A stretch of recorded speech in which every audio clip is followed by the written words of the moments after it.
viewers, my name's Cara, and this morning we are recording while I drive to work because I didn't have time last night because everyone was walking around in my house. So, this week's topic comes from Lullharrow, who wanted us to talk about some more social issues. So far this month, we have talked about the right to bear arms, especially in the United States, the firearms sort of debate, and also we've talked about drug use and drug education and paganism. This week our questioner would like us to talk about our opinions on in vitro fertilization versus abortion, and they want to know how we came to those opinions and how we researched, and also what that has to do with our pagan paths.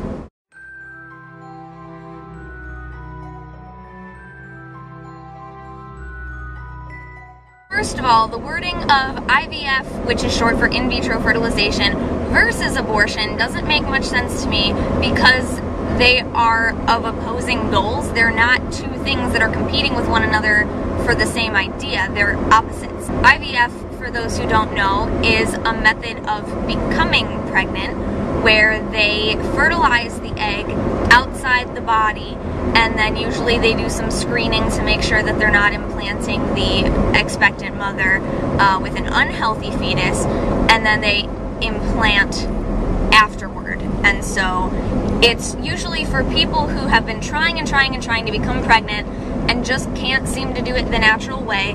It costs an awful lot of money to do IVF procedures. You have to have the eggs extracted and then try to get them fertilized and then screen them and all of this stuff. So it costs a lot of money. It's not a cheap option by any means. But then there are some benefits with it as well. It's more likely that you actually become pregnant.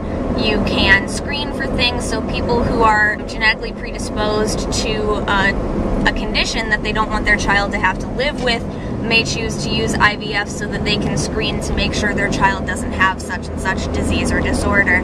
But then there are also a lot of ethical issues with that. The screening process also means that they come up with more fertilized eggs than are necessary. So if you're trying to have one baby, you might have like 6 to choose from.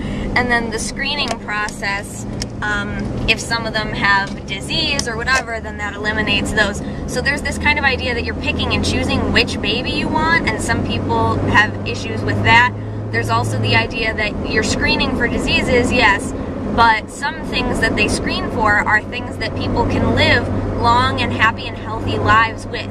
Just because, you know, you might be born without an arm doesn't mean that you can't live a fulfilling life. And so there are people who live perfectly well with some of the conditions that they screen for, and so some people think that ethically that's sort of like saying that those people shouldn't have been born if there were a choice. And so, for example, if you watch crime shows like Criminal Minds or Law and Order, I believe it was an episode of Law and Order where someone stole a bunch of eggs from a cryobank, and they were interviewing all of the different people whose eggs had been stolen and getting their story. And so you find out why they went through IVF and what they wanted to happen and why their cases were controversial.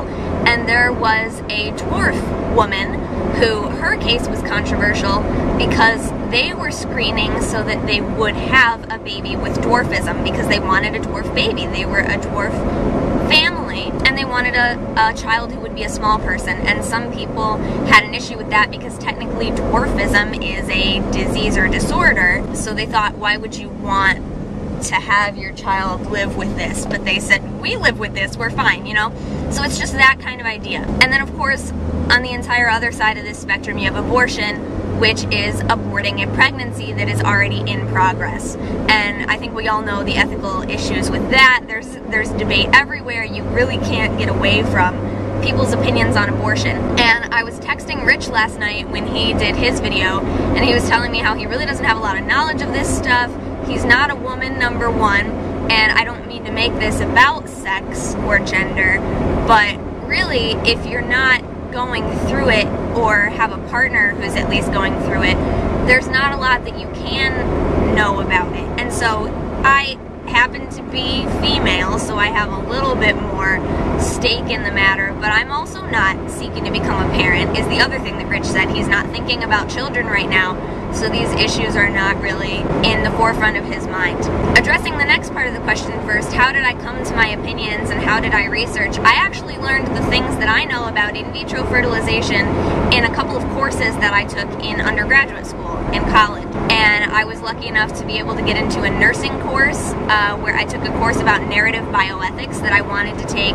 As a theater person, I wanted to learn more about narrative and how we tell stories and how we deal with ethical issues in stories. Then also I took a course in genetics and identity and popular culture.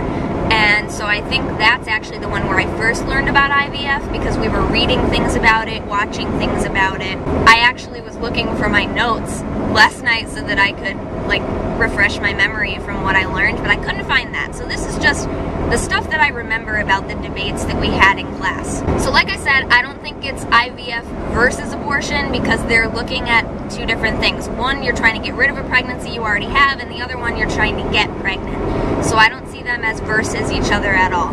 But as I've already said, there are a lot of ethical issues with both, and so basically my opinion with both, and again, this is not for me at all, because mostly my opinion is that it's different for every person. You have to be okay with it for yourself. So personally, I wouldn't seek to do IVF, at least not in this point in my life, because I can probably conceive at some point if I try to, and I don't have a bunch of money to spend on a procedure like that. So people who do that, though, I would assume, you know, like I said, have been trying for a long time to get pregnant and can't, and they want a viable option, and if they have the money to spend, that's how they do it. The ethical issues with that, though, I think you can mostly bypass a couple of them, at least on a personal basis. You don't have to screen for things, you don't have to choose, you know, whichever. But then there is the issue of what do you do with all of the fertilized eggs that you are not having implanted?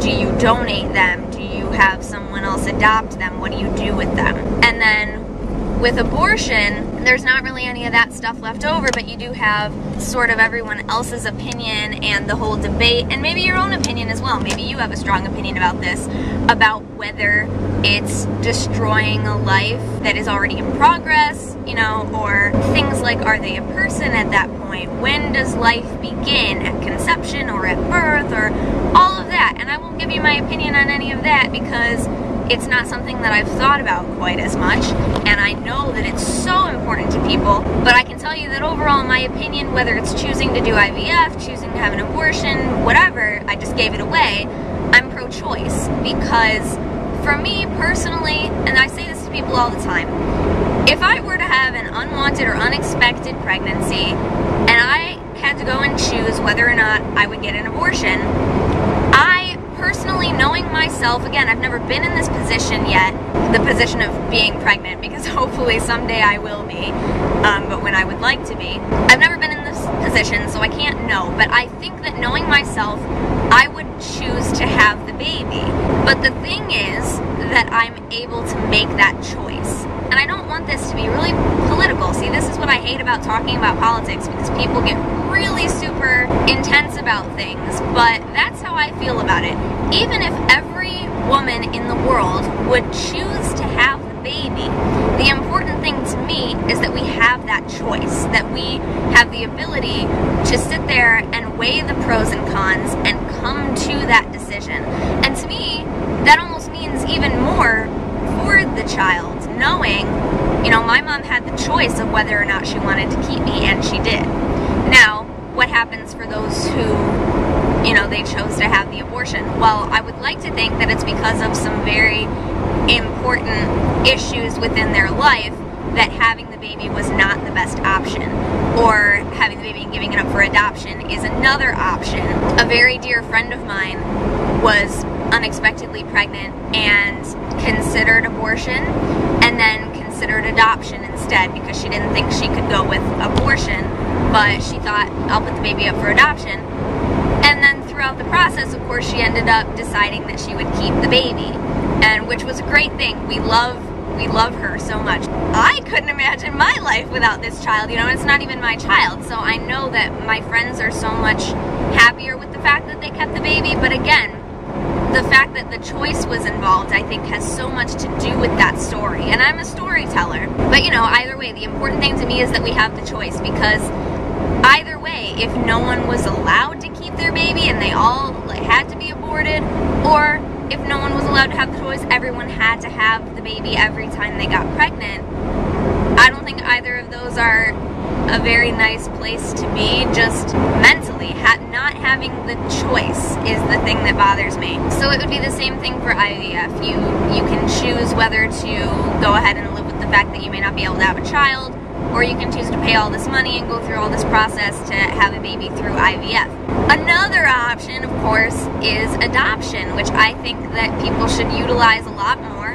And I really think that people, the government, whoever, statewide, federal, I don't even know what it is, people in general need to sort of think more about the option of adopting to gay couples, because there are so many of them that are just wonderful environments to grow up around. And I know that people who have strong religious beliefs either way tend to think, oh no, that's inherently a poisonous household that we can't put children into.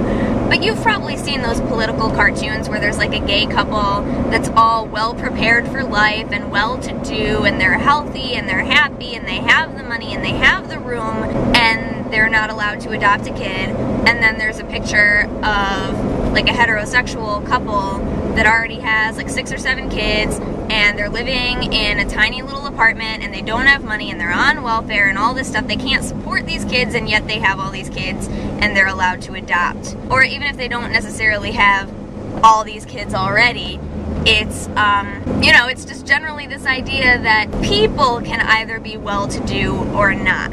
It's not that gay people are horrible environments and straight people are great environments to raise kids in. Of course, there are plenty of heterosexual couples who are great parents and have great households to raise children in. And I'm not saying that all gay couples would be perfect for adoption, but I think that people need to get a little bit more past that all straight people are this, all gay people are this, and really look at what's the individual situation and what's best for the kids. There are a lot of people, I feel, that have a lot of kids, and then there are people who can't have kids, and there are a lot of kids that don't have parents that need them. So I'm about halfway to work right now, which means that I've been talking for 15 to 20 minutes, so I need to stop this. The last part of this was how does it relate to our pagan path, and as I said in my videos before, I don't usually feel comfortable with things like this being asked of me as a pagan, because I feel like people will assume that this is an inherently pagan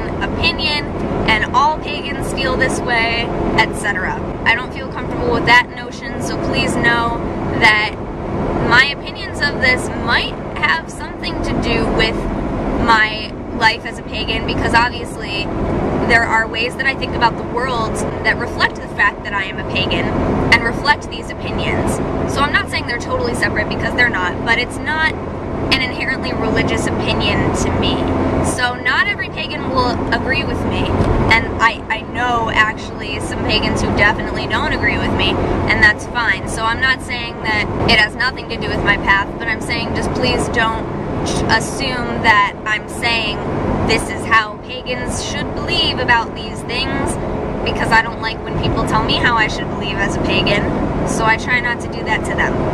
But what does it have to do about my path? Well, I mean, the idea that I just gave you lots of options and I talked about choice, that has a lot to do with my path, because my path is very much about balance and it's eclectic, so I like having lots of options. So I think that definitely reflects my path in a way, and just the way that I tend to operate with things. So definitely that's how it relates, I guess, on the most basic level.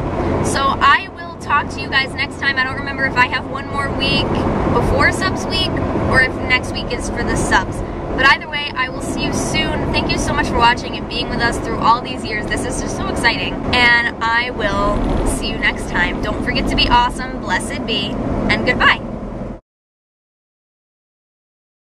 Now we're turning. Oh, there's a tire swing over there. And I'm passing by this gorgeous house right now that's a little log cabin. It's the cutest thing. Okay, I'll see you later. Bye.